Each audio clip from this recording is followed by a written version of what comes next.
Assalamualaikum. Lu tasmu nang itu bahagia, sehat, semangat buat kita semua. Teman-teman, saya sekarang sedang berada di Progoten Tavern and Music, sebuah tempat di kawasan Jalan Progo nomor 10 Surabaya.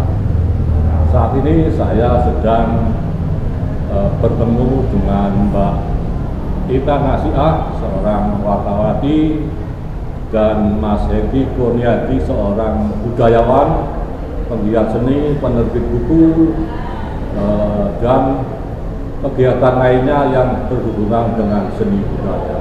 Nanti dalam kesempatan ini Mbak Ita akan bertanya-tanya, akan mengajukan beberapa pertanyaan kepada Mas Hengki Kurniadi, mantan anggota DPR Pusat, yang nanti akan kita siapkan di channel saya, Informasi Aman Mawati. Halo, selamat malam. Assalamualaikum kawan. Saat ini saya berada di The Progo 10 bertemu dengan Mas Hengki ini nih, Mas Hengki yang luar biasa. Beliau ini pengalaman dan juga pengetahuannya wis gak iso dihitung jare arek Surabaya. Beliau mantan anggota DPR RI, beliau juga melanglang buana, melanglang negara-negara luar hanya untuk berkesenian. Tidak hanya, jadi hanya itu gowede ternyata. Berkesenian itu sok tang dindi. Begitu ya Mas Hengki ya? Yo, ngapain aja? Ojo terlalu anu. Yo, isiku anu lah, bagian daripada apa yo? Destiny. Bagian daripada destinasi. Opo, bagian daripada garis hidup lah. Mbok kok iso mlaku ngono tidak dipikirkan gitu. Tiba-tiba ya wis dadine kok ngene iki. Oh, gitu. Mlaku ketemu dengan teman-teman, lalu diajak keliling dengan Mas Willy, terus diajak keliling dengan teman-temannya, diperkenalkan, terus kemudian berkembang ya sampai sekarang ini.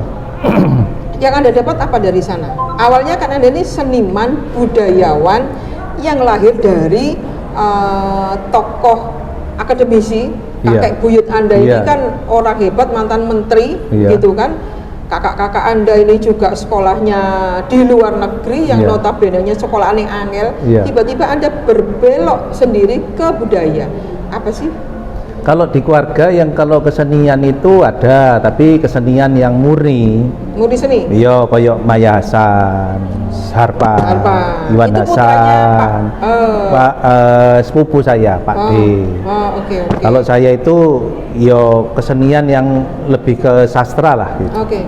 Nulis, buat puisi, terus ya senangannya ya arkeologi, dunia arkeologi, karena memang sebagai kolektor kan, memang keliling-keliling. Okay. Kalau yang Anda dapat apa? Yang saya dapat, ya berkesenian itu loh sih diolehi apa sih? Kalau sekarang kan kalau itu menghabiskan uang, menghabiskan uang. Saya kalau tidak. Sekarang masa sekarang kan justru berkesenian oleh duit. Lah panjenengan kan malah mengeluarkan duit. Itu lebih ke arah kepuasan.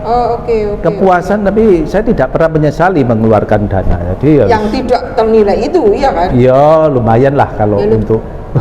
Kalau itu dikumpulkan misalnya seperti pelukis Bali namanya Raka Swasta, dia kan pelukis yang lumayan ya, gambar itu. Dia mengatakan kalau dulu hasil lukisan saya belikan tanah di Bali, wow saya sudah kaya raya, harganya tanah di Bali ini.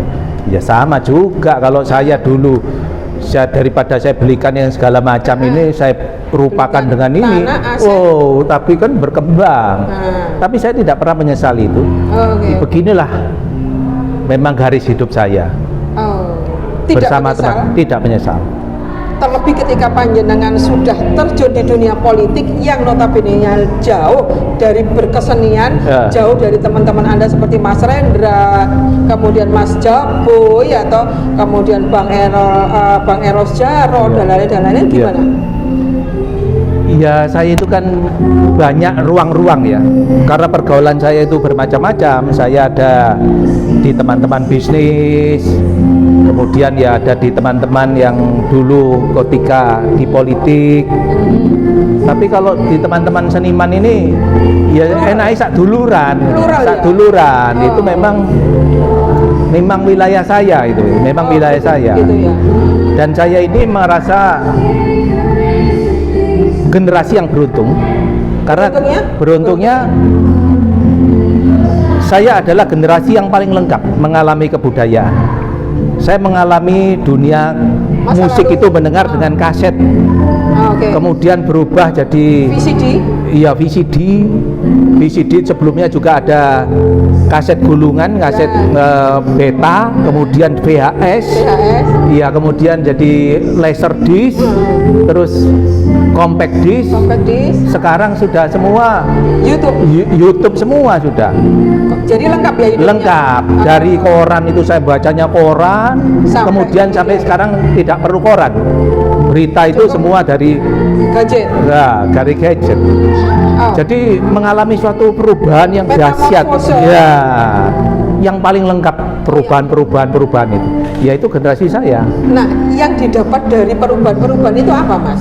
Ketika panjenengan kemudian insaf dan tanda petik bahwa panjenengan tidak mau berpolitik lagi, tapi kembali ke habitat berkesenian, berkebudayaan, kemudian mengelana istilahnya. Itu apa sih? Kalau saya itu kan tidak terburu mengatakan saya tidak mau kemana, tapi yang jelas saya tidak aktif di partai politik, karena di politik itu kan mesti setiap 5 tahun sekali mesti mencoblos kita, tidak dicoblos tapi mencoblos, itu kan pilihan-pilihan politik budaya.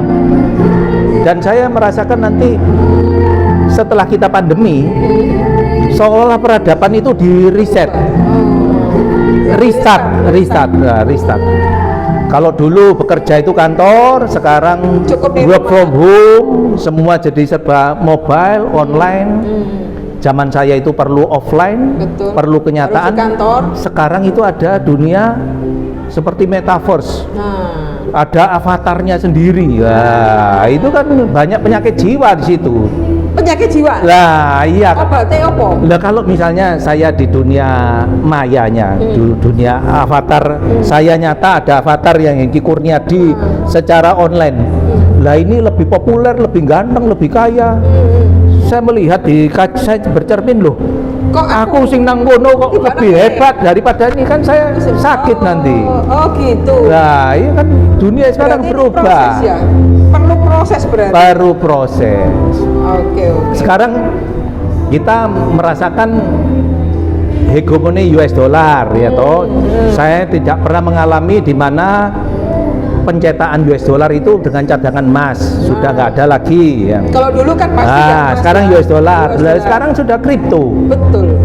Semua anak muda kripto dan banyak yang sukses. Nah, sekarang dunia itu berubah. Berbalik, betul. Seniman itu harus bisa katanya menjemput masa depan.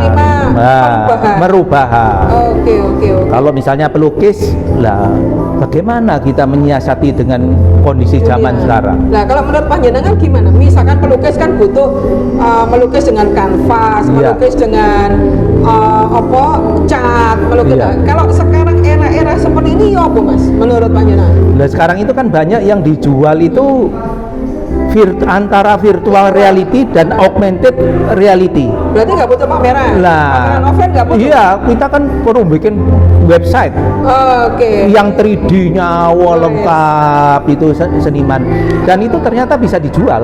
Gitu. Jadi metaverse itu bisa menjual rumah yang sifatnya itu, bisa menjual mobil metaverse itu. Jadi tidak harus padahal tidak nyata. Lagi tidak harus era sekarang. Iya. Seniman itu kalau misalkan pameran lukisan tidak harus butuh ruangan gede, buka pameran, orang datang. Iya. Jadi cuma metaverse sekarang sudah mulai di website itu kalau ada pameran. Tinggal buka aja di WA, terus nanti keluar lukisan ini, lukisannya siapa, kemudian harganya berapa, langsung pameran ke setiap gadgetnya orang-orang. Masing-masing. Jadi jangkauannya lebih luas. Masuk ke rumah-rumah. Nah, masuk ke rumah-rumah. Oke, luar biasa itu perubahan. Itu dulur, kita bicara dengan tokoh seni, budayawan Hengky Kurniadi yang pengalamannya luar biasa. Oke deh. Ini teman-teman obrolan bagi kita nasihat dengan Mas Hengky Kurniadi. yang Mbak Ita ini sekian tahun yang lalu adalah wartawati Jawa Pos, kemudian pernah menjadi wartawati majalah Kartini dan penulis buku-buku bestseller, buku-buku biografi. Sedangkan Mas Hengki ini adalah seorang budayawan, penggiat seni, kolektor lukisan, kolektor benda-benda seni, pecinta sejarah, kemudian Iswai. dan lain sebagainya.